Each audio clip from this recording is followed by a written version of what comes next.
Bonjour et bienvenue sur ce nouveau screencast du MK Framework. Aujourd'hui, nous allons voir comment ajouter un module d'authentification à notre application.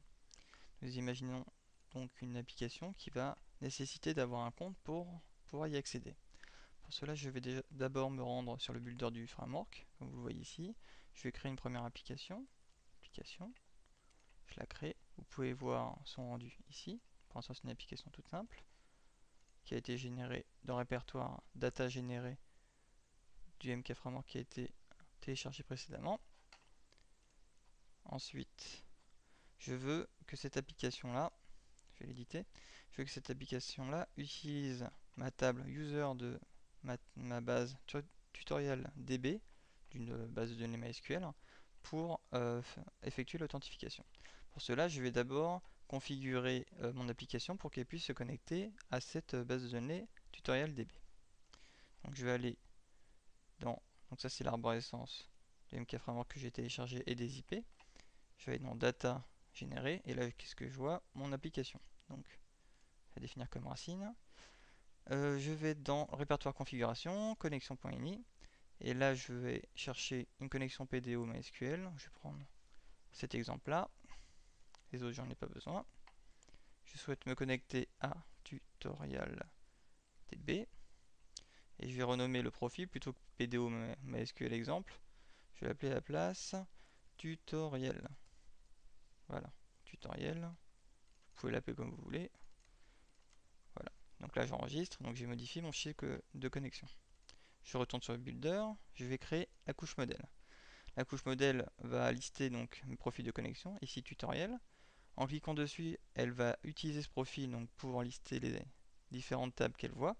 Donc elle voit trois tables, article, auteur et user, comme sur ma base de données, article, auteur, user. Et via le builder, on va pouvoir générer les classes modèles pour accéder à ces différentes tables. Donc là c'est fait. Maintenant, je vais pouvoir créer mon module d'authentification avec inscription. Comme ça, on aura un formulaire qui permettra de s'inscrire pour pouvoir ensuite se connecter sur l'application. Donc là, on nous demande de sélectionner une classe modèle. Je vais sélectionner le modèle user. Ensuite, on me demande le champ qui est utilisé pour le login. Bah ici, bon, c'est login. Et le champ qui est utilisé dans la base pour le mot de passe, c'est password. Voilà. Là, il nous indique qu'il faut modifier la classe modèle user. Donc il vous faut ajouter ces deux méthodes à votre classe modèle user. Vous pouvez cliquer dessus pour ouvrir l'explorateur du builder qui vous permet d'accéder directement à votre classe en question. Donc là on est bien dans la classe modèle user. Ici je vais faire éditer et je vais rajouter la première méthode. Voilà. On va agrandir ici si vous souhaitez. Et je vais rajouter la deuxième méthode. Copier, coller. J'enregistre. Donc là il m'a modifié donc ma classe modèle user, d'accord. Vous pouvez également le faire, bien sûr, en utilisant votre éditeur préféré et aller dans modèle user et vous verrez, voilà, là, les deux méthodes que j'ai rajoutées là, je vais les indenter mieux. Voilà, voilà, et celle-là, tac, tac. D'accord. Vous noterez au passage que lorsque vous intervenez avec le builder du framework pour explorer votre projet et modifier justement des fichiers, par sécurité, je crée un fichier .back pour éviter, au cas où il y aura un bug sur l'explorateur ou la manip se passerait mal, de quand même garder une version précédente à la modification du builder. Voilà, c'est juste pour une raison de sécurité. Donc voilà, donc là on a rajouté, donc comme indiqué dans le module du builder justement qu'il fallait ajouter deux méthodes, on vient les rajouter. Donc là on clique sur réactualiser la page, ajouter ces deux méthodes dans la classe modèle concernée, puis réactualiser la page. Donc je clique, et là on me dit qu'on va utiliser donc cette classe modèle, donc modèle user, c'est celle que j'ai sélectionnée, avec les deux méthodes getListAccount et hashPassword. Et le nom du module qui sera créé s'appellera auth. D'accord. Et là on voit, ce qu'on peut changer également, le module vers lequel sera redirigé l'utilisateur après authentification. Donc je dis OK, je génère. Maintenant on nous dit qu'on nous a créé un répertoire module auth avec différents fichiers que vous pouvez voir ici. Donc si je vais dans module, on voit bien auth ici, d'accord, avec inscription et login. Et on m'indique qu'il faut éditer le fichier de conf site.ini pour indiquer que l'authentification est activée.